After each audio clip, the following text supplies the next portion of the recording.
वहिनी, आता तुमचा मुलगा माझ्यासाठी ओझं आहे. हे दोषपूर्ण मूल तुम्ही मुद्दाम माझ्याकडे दिलत. आता माझा स्वतःचा मुलगा असल्यामुळे तुम्ही हे ओझं स्वतःकडे ठेवा, असे जया स्वतःचा हात अद्विकच्या हातातून सोडवताना म्हणाली. अचानक घरी आलेल्या नंदेचे असे बोलणे ऐकून मधू आश्चर्याने तिच्या चेहऱ्याकडे पाहू लागली.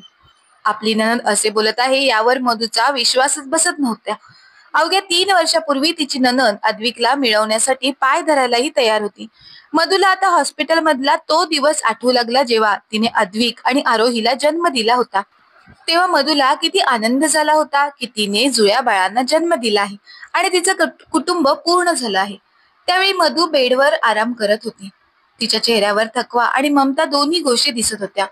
मधुची डिलिव्हरी होऊन आता 5 दिवस झाले होते, तरी सुद्धा तिच्या कमरेमध्ये थोड्या वेदना होत होत्या.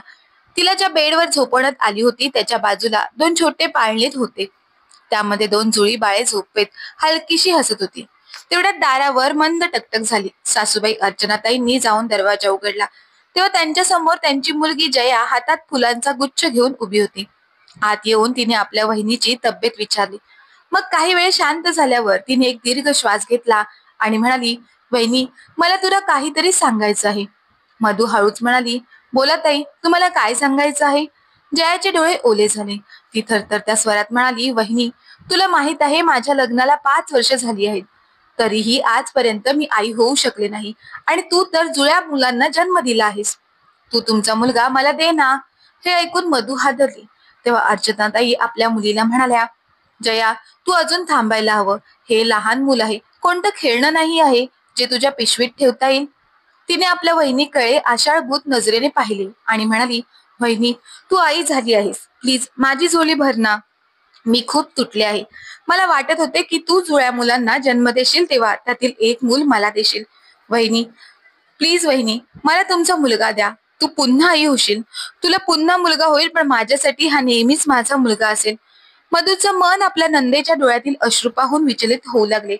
आपल्या नंदेच्या सुखासाठी तिने मनावर दगड ठेवला आणि तिने आपला मुलगा आपल्या नंदेला दिला. सुरुवातीला त्यांनी अद्विकची खूप काळजी घेतली. अद्विक 3 वर्षाचा होता तेव्हा त्याला एका रात्री खूप ताप आला आणि त्याला हॉस्पिटलमध्ये घेऊन जाताना माहित नाही कसा अद्विकचा एक हात थोडा वाकडा झाला.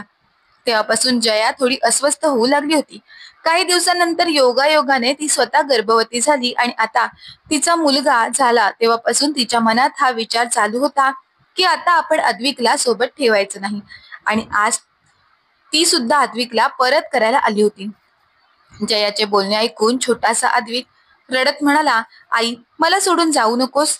आता मधू हैराण झाली होती कारण तिची नणंद बाळाला घेऊन जाण्यासाठी मधूच्या हातापाया पडत होती. घरामध्ये चालू असणारा हा गोंधळ ऐकून अर्चनाताई रूम मधून बाहेर आल्या.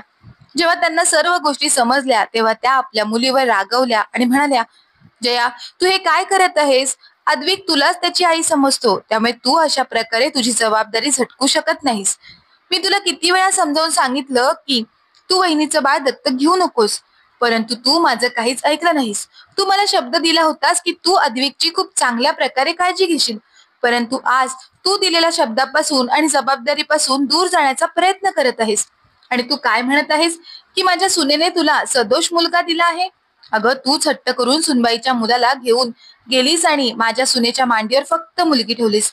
पण तूच तर म्हणाली होतीस की वहिनी पुन्हा आई होऊ शकते, पण माझ्यासाठी अद्विक सर्वस्व असेल. मग आता काय झालं? जया म्हणाली, त्यावेळी माझा स्वतःचा मुलगा नव्हता. माझ्याकडून चुकी झाली आणि आता या मुलाला तुम्हीच ठेवा. एकतर त्याचा हात वाकडा झाला आहे, माहित नाही भविष्यात तो काही करू शकेल की नाही. माझ्या मुलाबरोबर मी ह्याचं पालन पोषण करू शकत नाही. आपल्या मुलीचे असे बोलणे ऐकल्याबरोबर अर्चनाताईंच्या डोळ्यात अश्रू आले. त्यांना खूप राग आला होता. त्या विचार करत होत्या की आपली मुलगी असे बोलणे करू शकते, ती एवढी स्वार्थी कशी होऊ शकते. मधूच्या तोंडातून शब्दच बाहेर पडत नव्हते, कारण आज तिला वाटत होते की आपल्या मुलाची गुन्हेगार आपण स्वतः आहोत. छोटासा अद्विक सुद्धा सतत रडत होता. त्याला समजत नव्हते की त्याची काय चुकी आहे, म्हणून आईने त्याला इथे सोडण्याचा निर्धार केला आहे. तेवढ्यात जया म्हणाली, माझा मुलगा घरी एकटा आहे, मी निघते आहे. अर्चनाताई रागाने म्हणाल्या, थांब, अगोदर माझं पूर्ण बोलणं ऐकून घे. आज तू जे काही केलंस त्यामुळे मला तुला माझी मुलगी म्हणायलाही लाज वाटते. म्हणून आजपासून तू तुझे माहेरचे घर विसरून जा. मला पुन्हा तुझा चेहरा दाखवायला सुद्धा येऊ नकोस. जया म्हणाली, ठीक आहे, हा तुमचा निर्णय असेल तर तो योग्यच आहे. माझ्या आई वडिलांच्या घरी येण्याच्या मोहामुळे मी हे ओझं सहन करू शकत नाही. आता मधूला स्वतःवर नियंत्रण ठेवता आले नाही. ती रागाने ओरडली, जया थांब, तू माझ्या मुलाला वारंवार ओझं का म्हणत आहेस? माझा मुलगा कोणता ओझं नाही आहे. आमच्या घरामध्ये कोणत्याच गोष्टीची कमी नाही. मी माझ्या मुलाचं पालन पोषण खूपच प्रेमाने करेन आणि मी माझ्या मुलाला असा बनवेल की तू त्याच्याकडे पाहतच राहशील आणि विचार करत बसशील की तू काय गमावलेस. आणि तू माझ्या मुलाच्या बाळमनासोबत जो काही खेळ खेळला आहेस ना, त्याचं फळ तुला नक्की मिळेल. हा एक आईचा हृदयातून निघालेला श्राप आहे. एवढं बोलून मधू अद्विकला घेऊन आपल्या रूम मध्ये घेऊन जाऊ लागली. तेव्हा अद्विक जोर जोरात रडू लागला आणि म्हणू लागला, आई, तू मला सोडून का जात आहेस? त्याचे असे रडणे ऐकून मधूला खूप दुःख वाटत होते. तिला वाटत होते की आपल्या मुलाच्या अशा परिस्थितीला कुठे ना कुठे आपणच जबाबदार आहोत. आपणच त्यावेळेला आपल्या नंदेचे बोलणे मान्य करायला नको होते. ती अद्विकला घेऊन आपल्या रूम मध्ये आली. मधूची मुलगी आरोही सुद्धा हैराण होऊन या सर्व गोष्टी पाहत होती आणि ती खूप घाबरली होती. मधूने लगेचच आपल्या दोन्ही मुलांना आपल्या मिठीत घेतलं आणि रडू लागली. तेवढ्यात अर्चनाताई तिच्या रूम मध्ये आल्या आणि दोन्ही मुलांना स्वतः जवळ घेऊ लागल्या.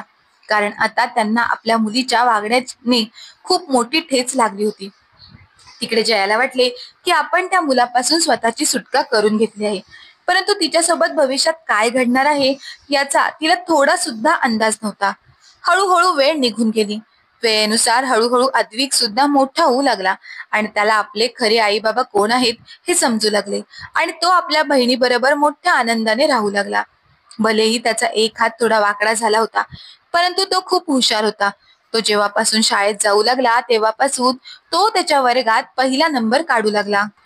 हळूहळू अद्विक मोठा झाला. त्याने IAS ची परीक्षा दिली आणि पहिल्याच प्रयत्नात त्याला यश मिळाले.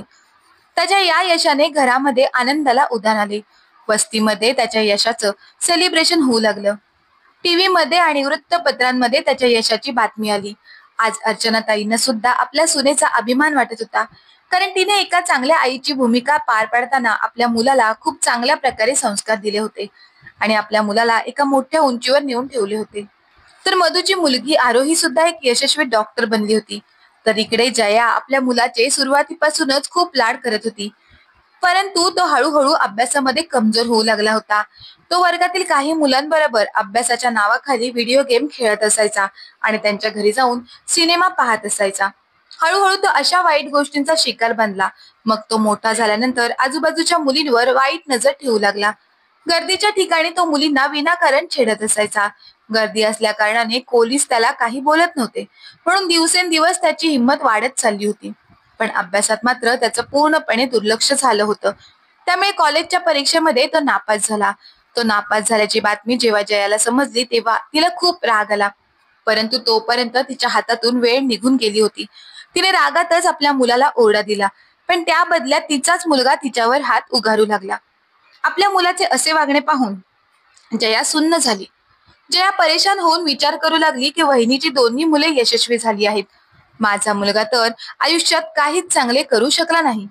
एक दिवस ती अशीच परेशान होऊन किचन मध्ये जेवण बनवत होती. तेवढ्यात दारावरची बेल वाजली. तिने जाऊन दरवाजा उघडला तर समोर पोलिसांची टीम उभी होती. पोलीस जयाकडे तिच्या मुलाची रमणची चौकशी करू लागले. तेव्हा जया खूप घाबरली आणि म्हणाली, काय झालं साहेब? तेव्हा एक पोलीस म्हणाला, तुमच्या मुलाने एका मुलीची इज्जत लुटण्याचा प्रयत्न केला आहे. जेव्हा त्या मुलीच्या मदतीला काही लोक आले तेव्हा तो तिथून पळून आला आहे. आपल्या मुलाविषयी असे ऐकल्याबरोबर जयाच्या डोळ्यासमोर अंधारी आली. तिला चक्कर आली आणि ती जमिनीवर पडली. तिने कधी असा विचार सुद्धा केला नव्हता की ज्या मुलावर ती एवढा अहंकार दाखवत होती तोच तिचा मुलगा एवढं चुकीचं काम सुद्धा करू शकतो. त्यावेळी तर जयाचा मुलगा घरात नव्हता, परंतु रात्री पोलिसांनी धाड टाकून तिच्या मुलाला अटक केली. रमण आता जेलमध्ये होता. ही बातमी आता प्रत्येक टीव्ही चॅनलवर आणि वर्तमानपत्रात छापून आली होती. ही बातमी छापून आली होती, परंतु ती नकारात्मक बातमी होती. त्यामुळे त्यानंतर जया कोणाच्याही नजरेला नजर मिळू शकत नव्हती. कर्मचक्र फिरून आले होते आणि त्याने जयाला शिक्षा दिली होती. आता तिला समजत होते की खरे ओझे नक्की काय असते. खरी आई तीच असते जी मुलांवर प्रेम करते, पण त्याच जोडीला मुलांवर चांगले संस्कार सुद्धा करते. कारण प्रेमाबरोबर चांगले संस्कार आपल्या मुलांना मोठ्या उंचीवर नेऊन ठेवतात. आणि अशीच मुले मोठी झाल्यानंतर आई बाबांचं नाव रोशन करतात. तर मित्र आणि मैत्रिणींनो, नियतीने जयाला केलेली शिक्षा योग्य होती का याविषयी आपलं काय मत आहे ते आम्हाला कमेंट बॉक्समध्ये कमेंट करून नक्की कळवा. जर का तुम्हाला ही गोष्ट आवडली असेल तर गोष्टीला लाईक करा, शेअर करा. धन्यवाद.